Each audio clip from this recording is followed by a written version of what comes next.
Cassie was dreaming again. It was of old summers, the summers of bare feet, skinned knees, and homemade peach ice cream that dripped down her chin and made her fingers sticky. Aunt Lucinda rang the supper bell, and Cassie and Harriet raced each other past the gazebo toward the back porch, their sun-kissed legs pumping under white sundresses.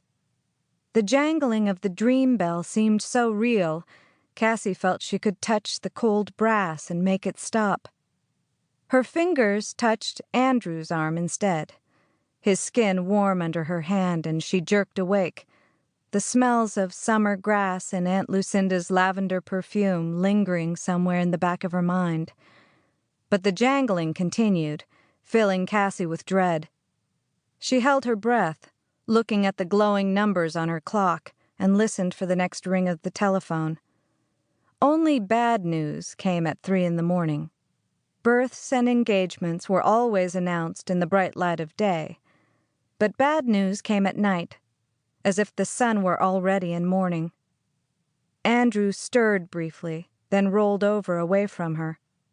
Rising from the bed, Cassie stumbled across the darkened bedroom and into the living room so as not to awaken him. She hit her little toe on a chair leg and let out an expletive, her choice of words the only thing still reminiscent of her background.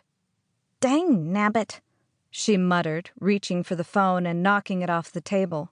She grappled with it on the floor before finally placing it to her ear. "Hello?" There was a brief pause, then, "Hi, Cassie. It's me. It's Harriet."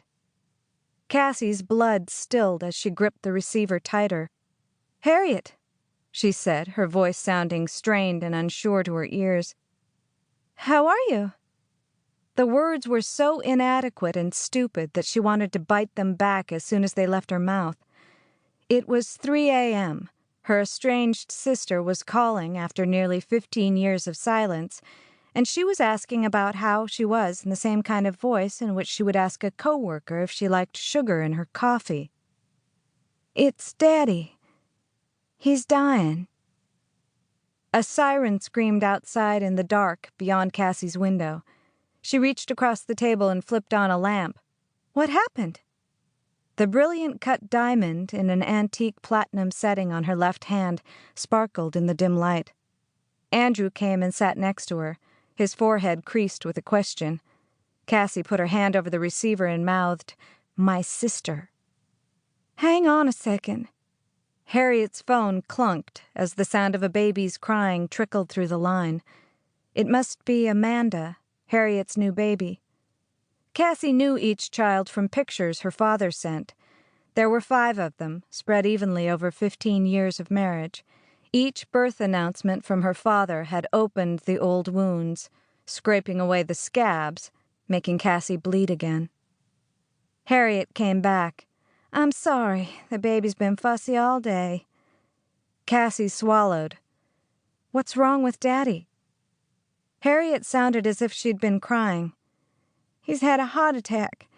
It was during his annual physical, so he was at the hospital when it happened, and they were able to treat him right away. We didn't think it was so bad, but he says he's dying. And you know, he always means what he says. He's in the hospital now, but he wants us to bring him home tomorrow. It was his idea to call you right now in the middle of the night. He says he won't rest in peace until both of his girls are here. He wants you to come home." Cassie didn't say anything, but listened to the sounds of the phone being put down again and of the fretting baby. She glanced over at Andrew, who had put his head back against the sofa and closed his eyes. Her gaze wandered the living room of the Upper West Side apartment they'd bought together as an engagement present to each other.